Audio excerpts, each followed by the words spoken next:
If you freak out when you go live on Facebook, on Instagram, on LinkedIn, anywhere, I'm going to introduce you to one of my one-on-one confidence on camera clients who has some really terrific learnings to share about going live on the internet. She's used it as an integral part of her business to not just grow her business, but to transform it completely in the face of the devastation of the pandemic last year. Her name is Tracey Green. She joins me all the way from New Zealand, and she works with her business, which is called Directional Tourism. And you might notice she's an Aussie who resides in New Zealand. Hi, Tracey. Hello, I love it. Yes, I am an Aussie that resides in New Zealand.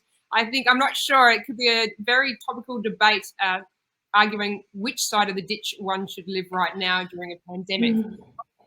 Yeah, it's been a really tough one, hasn't it? We've had it pretty tough here in Oz, but over there in New Zealand, you've got a heavily dependent tourism industry that relies really, really heavily on international tourism, and that's the area that you work in. Yeah, definitely. Look, tourism is significantly being hit, not just in New Zealand, but also in Australia. Let's just actually say the whole world. But it's a time where, everything has stopped. So it's been about stopping and refocusing and reevaluating the direction of one's business. And that's really what happened to us.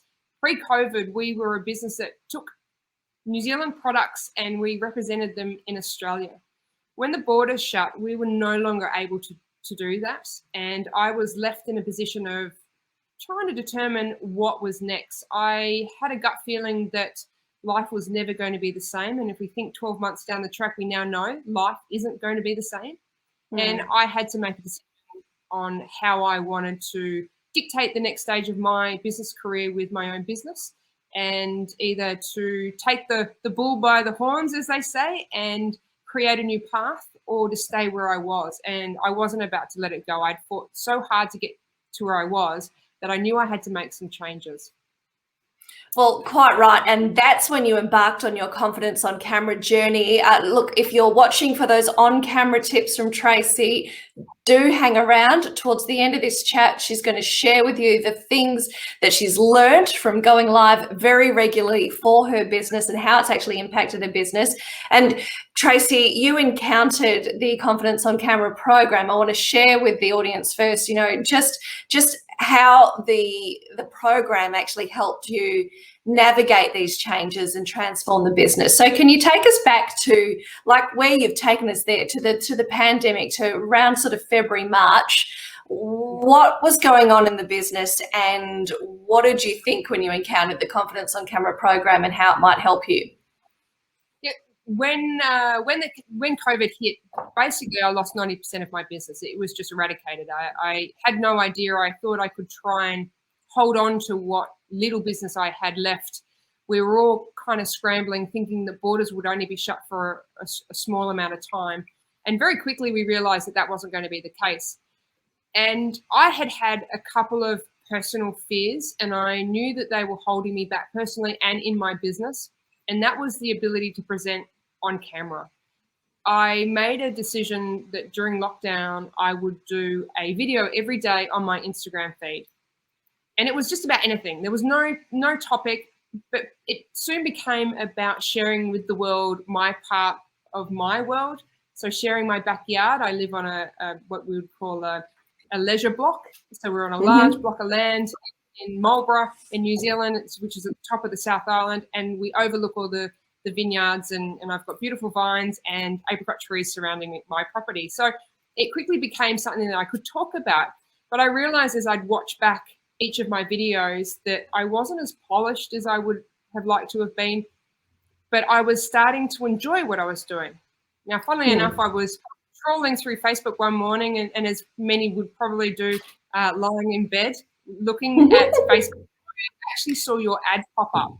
I didn't know who you were. I didn't know what you did, but I'm a big believer that things present themselves when the time is right. And I actually thought, well, actually, this is the time for me to maybe take that next step. And that's when I reached out to you and we had our first one-on-one consult and just chatted about the actual program and what was involved. It instantly graduated because you hit all the points that I knew I wasn't strong at. I had no confidence on camera. I didn't know how to formulate content. And there were things that, well, now looking back, that I've learnt along the way that I could improve. And let's say I still have a long way to go, but I'm a lot further than where I started. Oh yeah, you have gone from here to here with your confidence levels on screen, but also, as I've seen, having taken you through that 3-month program, you've also completely transformed the kind of work that directional tourism takes on, and that's been so impressive to watch. Talk to me about what you actually implemented as a result of the program and how that's impacted the business. So one of the decisions I made, and really thanks to you for giving me that, we're allowed to say that Aussie saying of a boot up the backside, to actually make it happen. Tough love.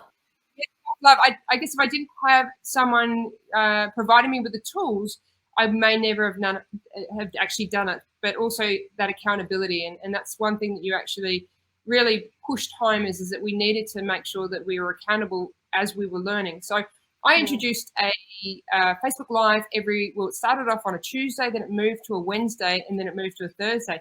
And the reason it kept changing is that I was not confident to do them, so I kept putting them off. But now I actually run a Facebook Live every Thursday at 1:30 New Zealand time, and I talk about topics that are relevant to the tourism industry. And actually, it's starting to broaden. It's also relevant to any small business in New Zealand. And we talk about things that people don't generally talk about. They just assume that they know. And we bring up lots of little, I guess you could say, admin topics to help people get their heads around business and identify gaps in their business. It's just so that they can continue to grow. We're a big believer here at Directional Tourism that small tourism operators and even just small business owners, they do what they do because they love it. They don't always understand the fundamentals on how to actually succeed in it. And that's the gap that we're trying to fill for people by turning up every Thursday, talking about something that's relevant that they can use, providing them links and tips that they can access to help their business. Because, hey, we don't want anyone to lose their business during this, during this pandemic. We want everyone to survive. And that sentiment is fantastic. It speaks to your business's values, but it's also doing service to your audience. It's looking after that audience that are already there. It's doing a service for them free of charge. It's genuinely adding value. That's what I like about it. It's content that even is relevant to me. Like you pointed out, people in small business are people just like me. They love what they do, but don't really know anything about the nuts and bolts of running a business. So your content is universally appealing, whether you're in New Zealand, whether you're in Australia, whether you're anywhere, and no matter what industry you're in, which is what's really fantastic about what you're doing with your content. So congratulations on that. Tell me, how have you seen it change your business? Look, it's definitely the number one thing that it's changed is it's changed me personally and my direction, because I've fallen in love with being able to help small businesses. Before, it was all about taking products offshore and putting them in front of the trade sector.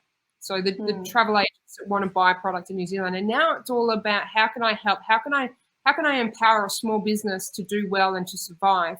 So we've seen people using our Facebook Lives as a way to validate our services. Quite often people ring me up saying, "Oh, look, we didn't know who you were because we haven't heard of you before, but we had a look at you on Facebook and we really like what you're doing, so we'd like to work with you." And it's just something that I didn't have before.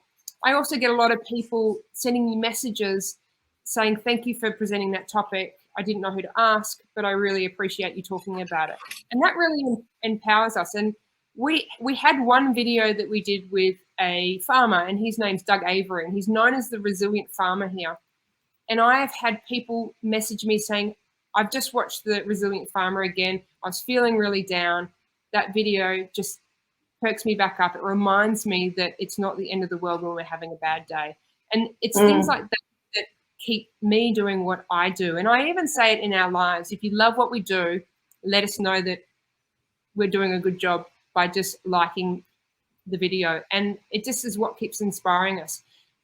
The content that we create, and this is for any consultant out there, you always have to be one step ahead of your clients. And the fact that we research content week after week, it's a growth piece for me.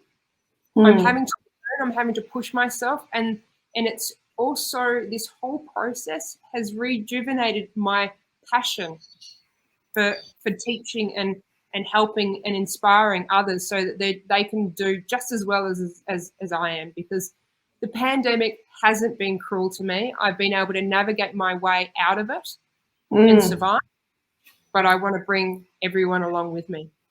Well, but as you pointed out, back in March or February, you were facing a 92% loss of business.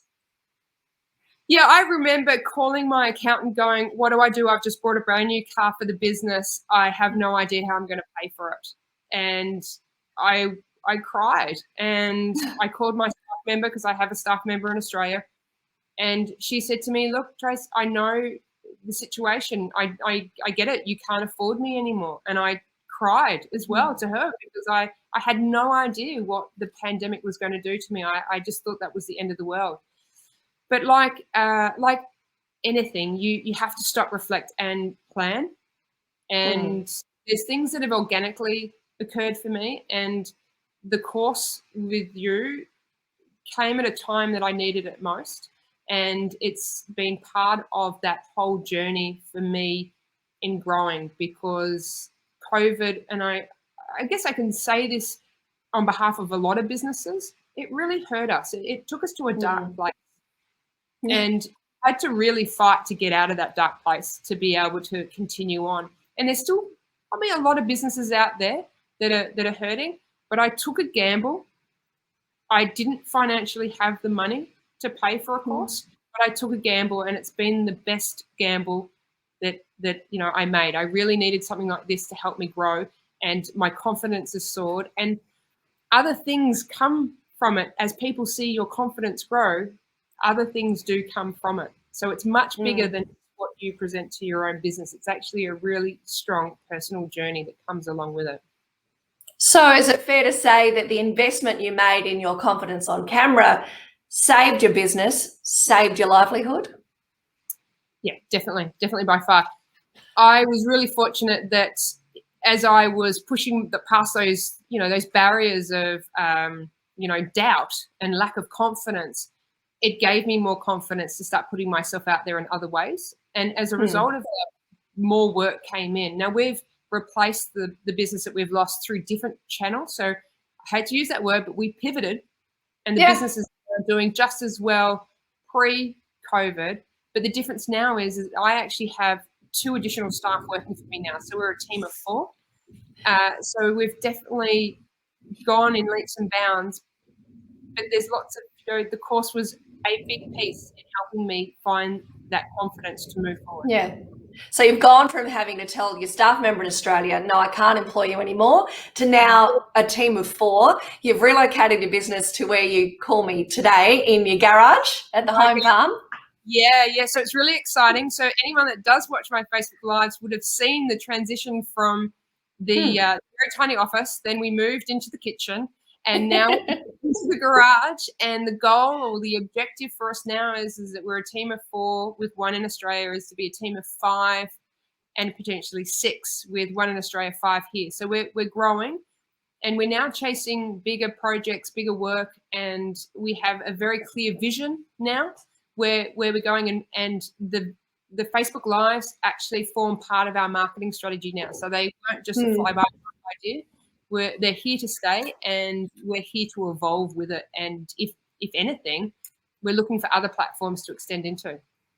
I love it. I'm watching your directional tourism Facebook Lives has been kind of like my favorite reality show for the last 12 months. It really, it's been so cool to watch you guys grow, evolve, change, pivot when you had to go there. It really has been a really proud moment for me to watch that happen, and knowing that I played a role in your transformation has been really rewarding as well. You're not the only one of the one-on-one coaching clients I've spoken to who've had these great wins in other areas of their life just because they're given a few strategies to help them feel more confident on camera. Now, Tracey, as promised, you know, during this 12-month journey, you've learnt so much about going Facebook Live, really good platforms you're able to use. You actually help me a lot of the time too, which is one of the great things I love about coaching, is it becomes this kind of symbiotic arrangement where we support one another some of the way too, which is fantastic. So based on your experience going regularly Facebook Live every single week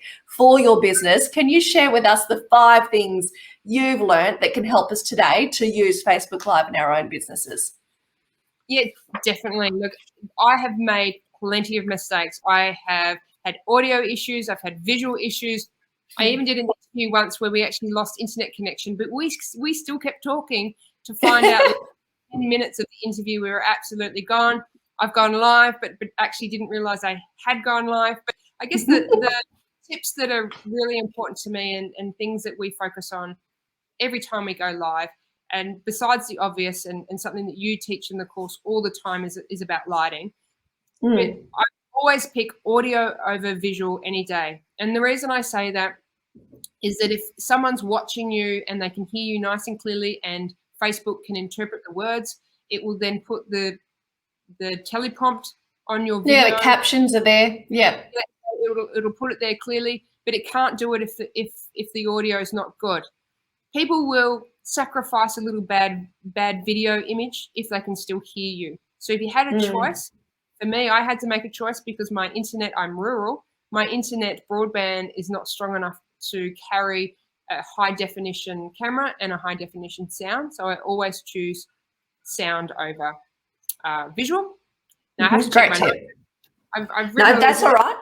I'm doing the same thing. I'm writing them down. The other one is don't use Wi-Fi. So if you're streaming from your computer and you're going live, use your computer, but plug your computer into the modem. It just improves the quality of the transmission of your live, and there's no interruptions or any bumps in the recording that you're providing. It also helps stream at a higher definition versus if you're on Wi-Fi, there can be something that interferes with it. That's number 2. Number 3, definitely plan your content. It's something that I didn't do in the first probably 6 months. And Carmen, you dumped it into my head that many times. That's your broadcaster's skill set. That's what I bring from radio for you. Yeah. That's right.